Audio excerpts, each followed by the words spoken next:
हाँ, अंदर अंदर भी थे।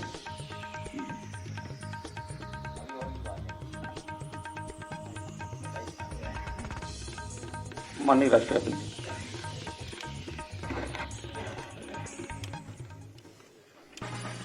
मैं अपने सभी प्रेस के साथियों का बहुत धन्यवाद देना चाहता हूं। हालांकि जिस दिन चुनाव हो रहा था और जिस समय वोट पड़ रहे थे, उस समय भी आप मिले थे।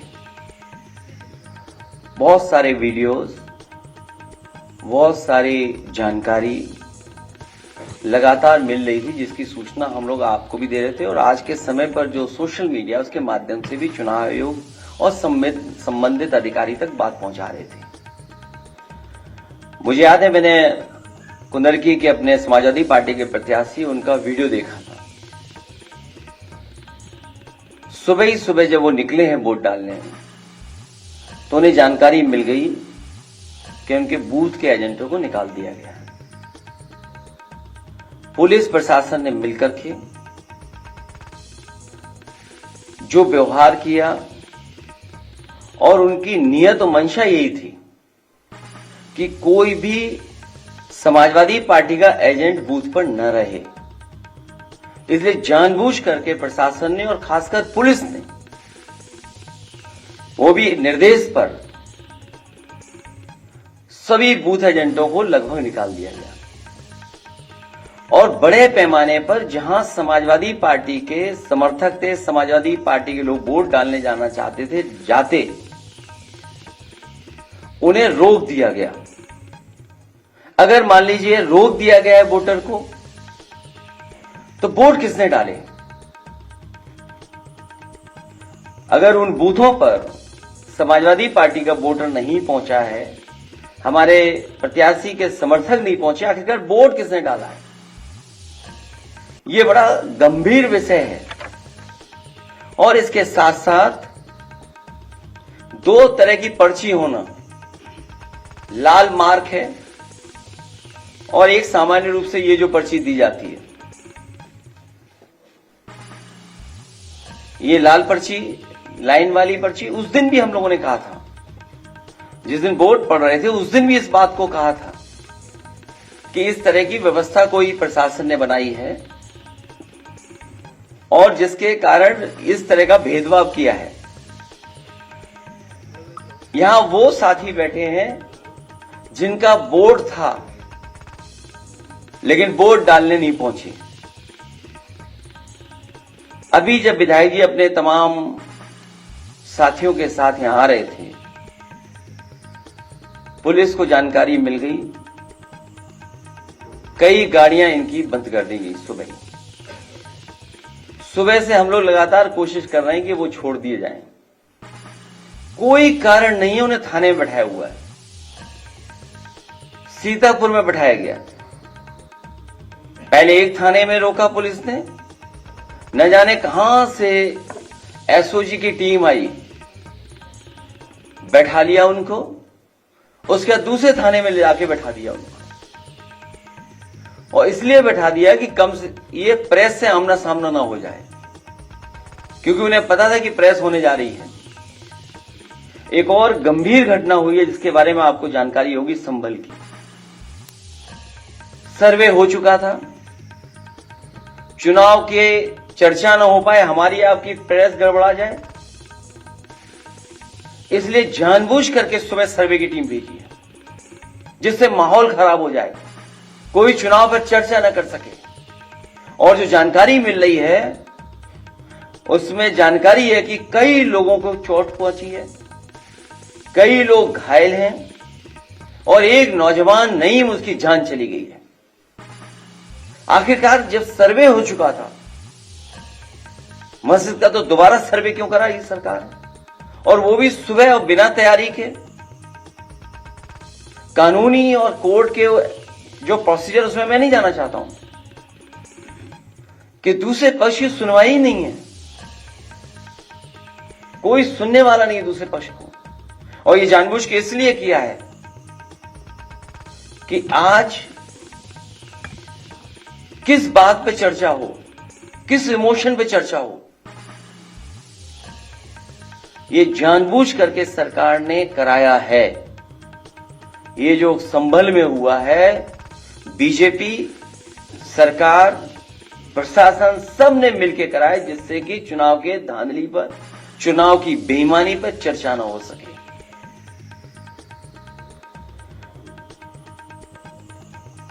लोकतंत्र में सच्ची जीत लोक से होती है, तंत्र से नहीं। लेकिन ये नया लोकतंत्र जो बनाया भारतीय जनता पार्टी ने,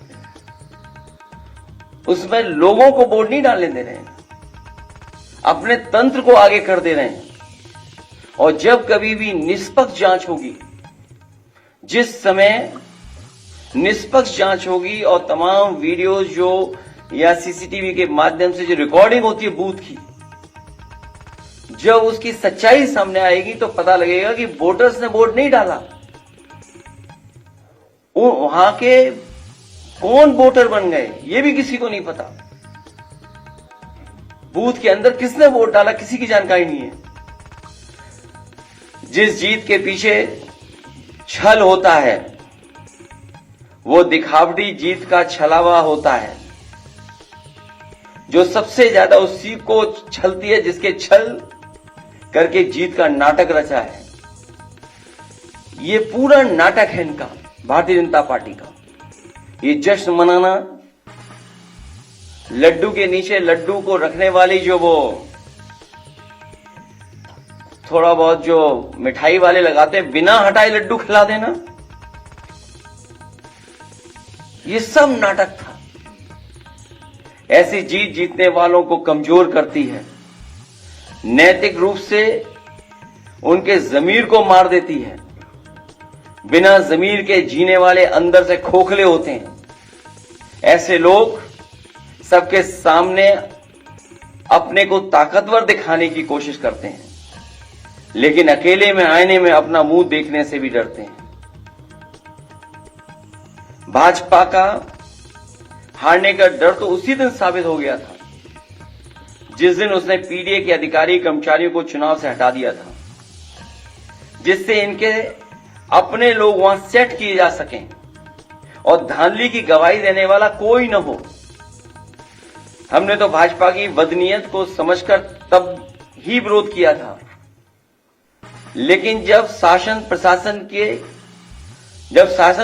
ही दुशासन बन जाए तो लोकतंत्र के चीरहरण को कौन रोक सकता है।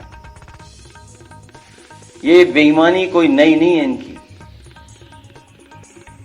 चुनाव में धांधली करना और धांधली का परिणाम हमने सबने कैमरे पे देखा था। तो एक विधायक को भी अपमानित होना पड़ा था और इनकी धांधली सीसीटीवी की वजह से चंडीगढ़ में पकड़ी भी गई थी। जिनकी उंगलियों पर निशान नहीं है उनके भी वोट डाले गए हैं। ये विधायक जी बैठे हैं, वो जानते होंगे। इनकी विधानसभा में बड़े पैमाने पर लोग हैं जिनकी उंगलियों पे किसी के निशान नहीं है, लेकिन सुनने में आ रहा है कि उनका वोट डल गया है। जिनकी उंगलियों पर निशान नहीं है उनके भी वोट डाले गए हैं। चुनाव आयोग अपने दस्तावेजों में देखे कि जिनका नाम दर्ज है वो बूथ तक पहुंचे भी या नहीं। जिस समय ये जांच होगी कि लोग बूथ तक पहुंचे कि नहीं पहुंचे हैं, दूध का दूध पानी का पानी हो जाएगा। अगर ईवीएम की कोई फॉरेंसिक जांच संभव हो, अगर ईवीएम की कोई फॉरेंसिक जांच संभव हो तो बटन दबाने के पैटर्न से ही पता चल जाएगा कि एक ही उंगली से कितनी बार बटन दबाया गया है। और अगर ये संभव हो तो ये पता किया जा सकता है कि एक ही उंगली से कितनी बार बटन दबाया गया है। और सुनने में यहां तक आया है कि जो लोग बाहर थे उनको चिन्हित पहले ही कर लिया उन्होंने। जो लोग बाहर थे उन्हें चिन्हित पहले ही कर लिया और उनके वोट भी इन्होंने डाल दिए। ये नए जमाने की इलेक्ट्रॉनिक बूथ कैप्चरिंग है। ये नए जमाने की इलेक्ट्रॉनिक बूथ कैप्चरिंग का मामला है, जो कोर्ट की निगरानी में होने वाली मतगणना में कैमरे के सामने हेराफेरी कर सकते हैं।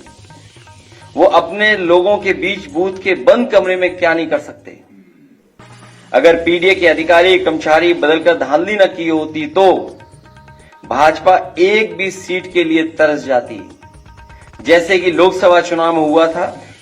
जब ऐसी व्यवस्था मिल्कीपुर में नहीं हो पाई तो वहां का चुनाव भी सरकार ने टाल दिया, और धांधली करने के लिए ही। और इस बात की भनक जब पड़ गई सरकार को कि जो लोग छुट्टी पे आए हैं वो लोग भी भारतीय जनता पार्टी के खिलाफ मतदान कर करके जाएंगे, तो इन्होंने चुनाव की तारीखें बदल दी थी। एक देश तब एक लोकतांत्रिक क्रांति की ओर बढ़ने लगता है जब उसे कहीं से भी इंसाफ की उम्मीद दिखाई नहीं देती। महंगाई, बेरोजगारी, बेकारी और चुनावी धांधली से आक्रोशित समाज एक सीमा तक ही सहता है। इतनी सी बात तो अनपढ़ भी समझता है कि पेट की आग कभी भी उसको नहीं जिता सकती जिसने रोटी छीनी हो और जिसने रोजगार छीना हो। भाजपा ने रोजी रोटी, मान सम्मान, सौहार्द, भाईचारा सब छीन लिया है। भाजपा संविधान से लेकर के आरक्षण तक सबको खत्म करने पर उतारू है। ऐसे में भला उसे वोट कौन देगा? चुनाव के दिन जब निहत्थों पर बंदूक तानी गई थी तो भाजपा की कमजोरी सारी दुनिया के सामने आ गई। एक साहसी महिला ने जिस समय अपना वोट देने के अधिकार का कागज बंदूक के सामने तान दिया, भाजपा उसी समय हमेशा के लिए हार गई थी। लोकतंत्र में ऐसा तमाचा आज तक किसी ने नहीं मारा जिसकी गूंज भाजपाइयों को रात में सोने नहीं देगी। सत्ता की भूख ने तो भाजपा को पहले ही बीमार बना दिया था, अब तो वो सो भी नहीं पाएंगी। हमें तो भाजपा के लोगों पर अब तरस आता है, लेकिन जनता कह रही है ये वो लोग नहीं जिन पर तरस किया जाए। भाजपा सोच रही है कि इन परिणामों से पीडीए हताश होगा, तो वो गलत सोच रही है। अन्याय और उत्पीड़न लोगों तो तोड़ता नहीं बल्कि जोड़ता है लोगों को। उत्पीड़न और अन्याय कभी भी लोगों को तोड़ता नहीं है, जोड़ने का काम करता है। हमने पहले भी कहा कि आज फिर कह रहे हैं, सदियों से पीडीए समाज का जो उत्पीड़न और अपमान प्रभुत्ववादियों ने किया है, उसका दर्द पीडीए ही समझ सकता है। पीडीए दर्द का रिश्ता है, यही दर्द पीडीए को लगातार जोड़ रहा है। ये एकता ही भाजपा की चिंता का सबसे बड़ा विषय बना हुआ है। क्या पीडीए एक क्यों है? पीडीए एक साथ क्यों खड़ा है? भाजपा की बुनियाद हिल चुकी है। एक बार सोच के देखिए, भाजपा को भला वोट कौन दे रहा है? क्या वो गरीब जो महंगाई का मारा है, या वो पिछड़ा दलित, अल्पसंख्यक या आदिवासी जिसका भाजपा राज में लगातार शोषण हो रहा है, जिसका आरक्षण मारा जा रहा है, या वो किसान जिसको खाद नहीं मिल पा रही है, या जिसकी फसल छुट्टा पशु खा जा रहा है, या जिसकी फसल की कीमत उसे नहीं मिल रही है, या वो मजदूर जिसे बेकारी के कारण मजदूरी नहीं मिल रही है, या वो दुकानदार जो मंदी का मारा है, या वो कारोबारी व्यापारी जो भ्रष्ट जीएसटी और भाजपाई चंदे की रसीद काटने वालों से परेशान है, या वो महिला जो यूनिवर्सिटी कैंपस तक में सुरक्षित नहीं है, या वो सरकारी कर्मचारी जिनके ऊपर भ्रष्टाचार करने का दबाव है, या जिनकी पुरानी पेंशन तक छीन ली गई, या वो पत्रकार जिनको निर्वस्त्र करके पीटा जा रहा है, या वो जो नौकरी के लिए धरने पर बैठे थे, चाहे 69,000 शिक्षक भर्ती का मामला हो, या पुलिस का हो, या अग्निवीर भर्ती का हो, या जज की परीक्षा में कॉपी बदलने का, या परीक्षा में पेपर लीक का, रद्द होने का, या कोर्ट में रिजल्ट फंस जाने वालों का। इन सब बातों से लाखों निराश युवा हैं और उनके हताश परिवार के करोड़ों लोग अब भी सरकार के विरोध में खड़े हैं। सच तो यह है, भाजपा को 5% लोग भी वोट नहीं दे रहे हैं। इनकी जीत में वोट की कोई भूमिका ही नहीं है। ये तंत्र की हेराफेरी से जीतने वाले लोग हैं और वोट को लूटने वाले लोग हैं। इसलिए ये चुनाव निष्पक्ष नहीं था। ये बेईमानी से और वोट को लूट करके चुनाव जीता गया है।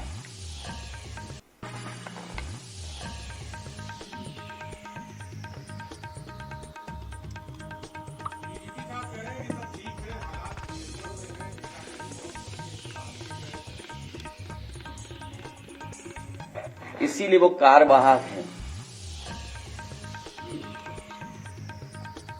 इसीलिए कोई परमानेंट डीजीपी उत्तर प्रदेश में नहीं बन पा रहा है। आप कार्यवाहक डीजीपी से क्या उम्मीद करोगे? मैं आपसे कह रहा हूं क्योंकि चुनाव से बहस को हटा करके ये जानबूझ करके जब एक बार सर्वे हो गया था मस्जिद का, तो दोबारा सर्वे करने क्यों पहुंचे?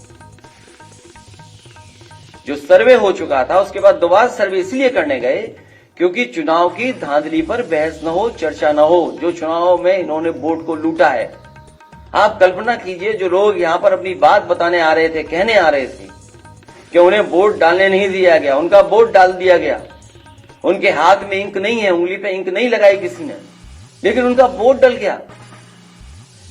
ये बातें खुल न जाए, इसीलिए पुलिस अभी भी बैठाए हुए उन लोगों को, अभी भी थाने में बैठे हुए हैं। महाराष्ट्र चुनाव के परिणामों पर क्या कहेंगे? सोचिए, अभी भी बैठे हुए थाने में, कोई कारण नहीं है, और वो इसलिए बैठाए हुए क्योंकि वो एफिडेविट लेकर के आ रहे थे। आपके सामने वो एफिडेविट दिखाते कि उन्हें वोट डालने नहीं दिया गया और उनका वोट पड़ गया। क्या वोट बड़ी आबादी का रोक दें और 1 लाख वोट से जीत जाए, 1 लाख ऊपर ज्यादा से वोट जीत जाए? क्या आप कल्पना कर सकते हैं? और केवल पुलिस वर्दी में नहीं थी, वर्दी के अलावा प्राइवेट ड्रेस में भी थी। जिस तरह हिटलर ने ट्रूपर्स बनाए थे, हिटलर के जमाने में ट्रूपर्स होते थे, उसी तरीके से वहीं से सीख लेकर के सरकार ने पुलिस की वर्दी उतार करके प्राइवेट ड्रेस में भी लोगों को भेजा हुआ था, बड़े पैमाने पर।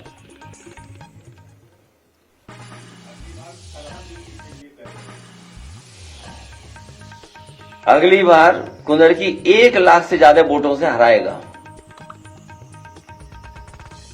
कुंदड़की की जनता 1 लाख से ज्यादा वोटों से हराएगी।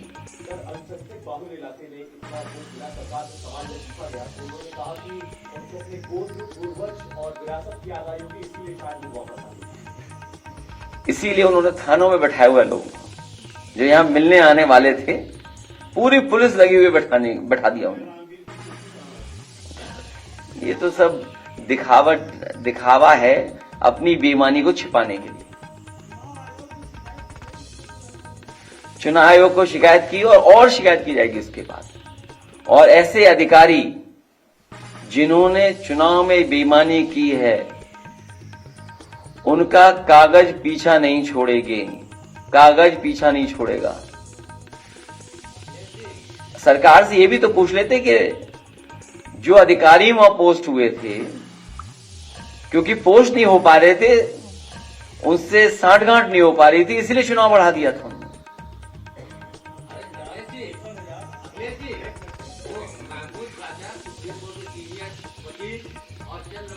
लगातार चुनाव आयोग पर सवाल उठा रहे हैं और जिस तरह से दिखे धांधली, चाहे वो हरियाणा में 10 लाख वोट बढ़ाने की बात रही हो, चाहे पूर्व लोकसभा में 4,63,000 वोट बढ़ने की बात रही हो, चाहे महाराष्ट्र में 150 सीटें जो बढ़ कर गई है, लगातार इसको ये लड़ाई लड़ रहे हैं। तो सुप्रीम कोर्ट के वो प्राचा है महमूद प्राचा जी और चंद्रभान जी, क्या आप लोग आगे की रणनीति कैसे करेंगे? क्योंकि लगातार जिस तरह से देखिए आप सबको डराया जाता है, धमकाया जाता है भारतीय जनता पार्टी की तरफ से, तो क्या आगे की रणनीति आप और कांग्रेस मिलकर कोई तैयार करेंगे या 2027 में भी इसी तरह डर के माहौल में जो वोट डालेंगे? मैंने आपसे कहा कुंदरकी विधानसभा में भारतीय जनता पार्टी 1 लाख से ज्यादा वोटों से हार करके आएगी अगले चुनाव में।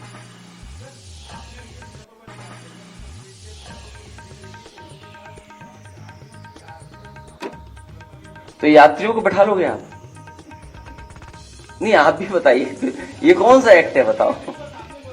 नहीं, ठीक बात है, वही बात है। तो आप भी तो एक्ट को समझते होंगे कि गाड़ी बैठा लो, आप गाड़ी रोक लो, ठीक, कागज चेक कर लो। आदमी बैठा लिया आपने, ड्राइवर को करो कार्रवाई। अच्छा, आप जो आ रहे हैं उनके एफिडेविट छीन लिए। ये तो पुलिस पे केस बनता है लूट का।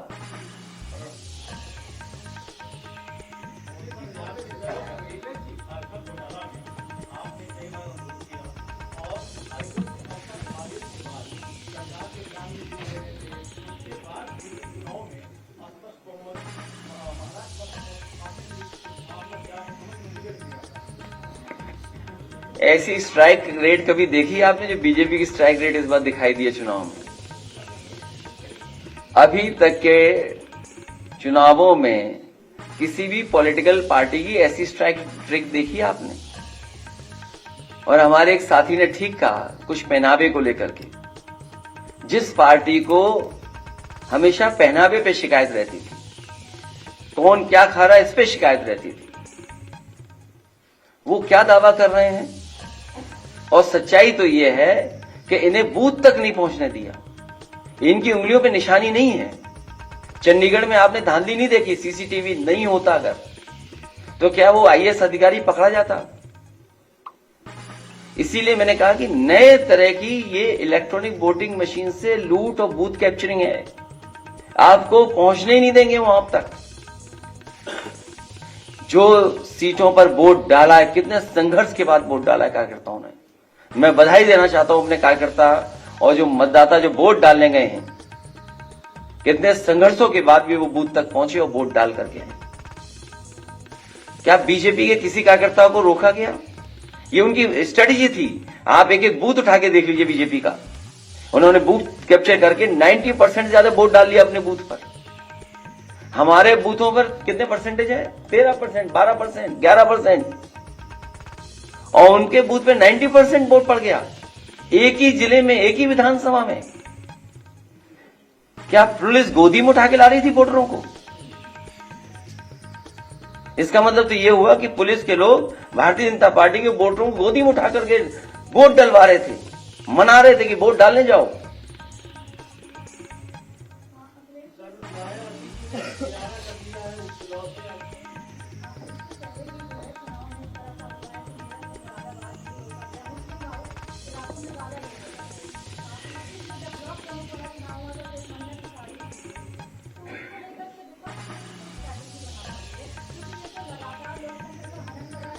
अभी 24 की स्ट्रेटेजी नहीं देखी, वही हार अभी तक स्वीकार नहीं कर पा रही बीजेपी। इसके लिए स्ट्रेटेजी भी बनेगी, तरीका भी बनेगा। इसीलिए मैंने कहा जिन अधिकारियों ने धांधली की है, कागज उनका पीछा नहीं छोड़ेगा।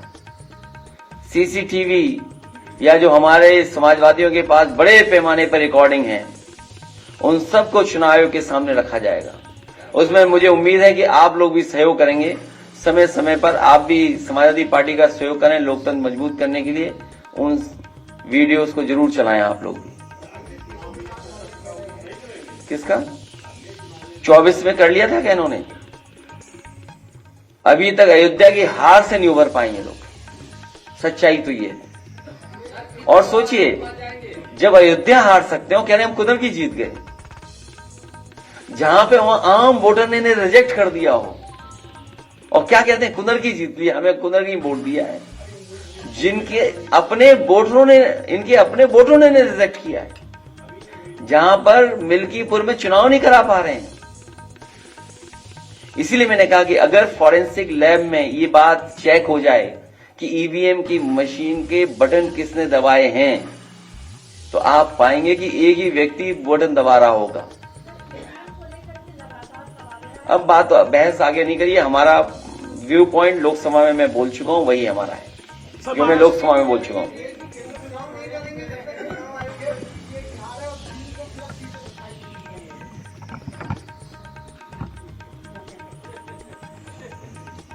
बेहाल है वो।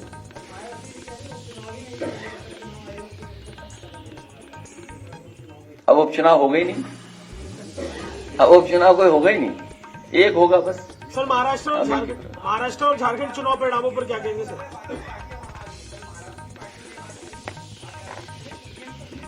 नहीं, मैं आपको कई बार यहां कह चुका हूं और लोकसभा में मैंने अपना पक्ष रख दिया था, फिर मैं कहता हूं आपसे जर्मनी के बारे में, और जर्मनी हमसे न जाने कितना आगे हर चीज में, तकनीक में, आम लोग जो वहां के पढ़े लिखे हैं उनके जानकारी के बारे में। और जब दुनिया का सबसे बड़ा उद्योगपति भी सवाल उठा रहा है, जो इसी क्षेत्र का सबसे ज्यादा जानकार है, अभी जिनका डिप्टी सीएम का आपने नाम लिया, वो क्या जानते होंगे ये इलेक्ट्रॉनिक के बारे में? कहो सोशल मीडिया पे किसी और से चलवा रहे हो, सीखा हो मेल लिखना, मेल रिसीव करना, न जाने कितनी चीजें हैं। और जो नया आ गया जीपीटी चैट, वो कहो इस्तेमाल करना, अब सीखे हो, शायद न सीख पाए हो, उसमें ऐसी फौज है उस दल में ऐसे लोगों की। खैर, तो जर्मनी जैसा देश ये कहता है कि ईवीएम से वोट पड़ना उनके देश में अनकॉन्स्टिट्यूशनल है। आप बैठे हुए सब लोग देख लो, गूगल करिए, आप लोग सब, वाईफाई आपके लिए फ्री है यहां पर, आप गूगल करिए, देखिए क्या जर्मनी में ये व्यवस्था है क्या नहीं है।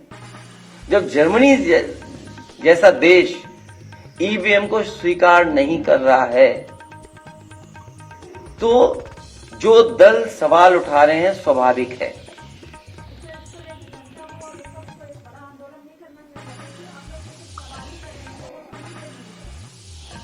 अभी हारे हम लोगों ने इतना वोट डाला, मैं फिर कहूंगा पीडीएफ परिवार इतना वोट डालेगा कि मशीन भी नहीं कैलकुलेट कर पाएगी।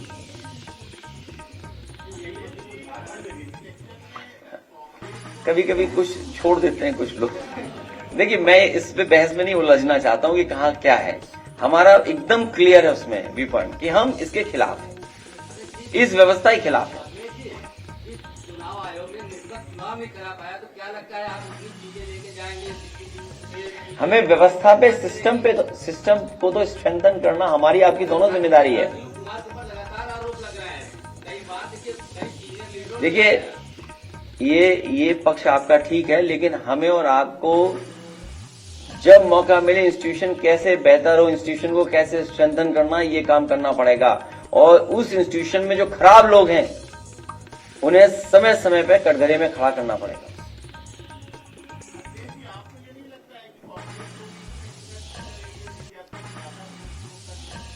आपकी किसी कांग्रेस के बड़े नेता से बात हुई क्या?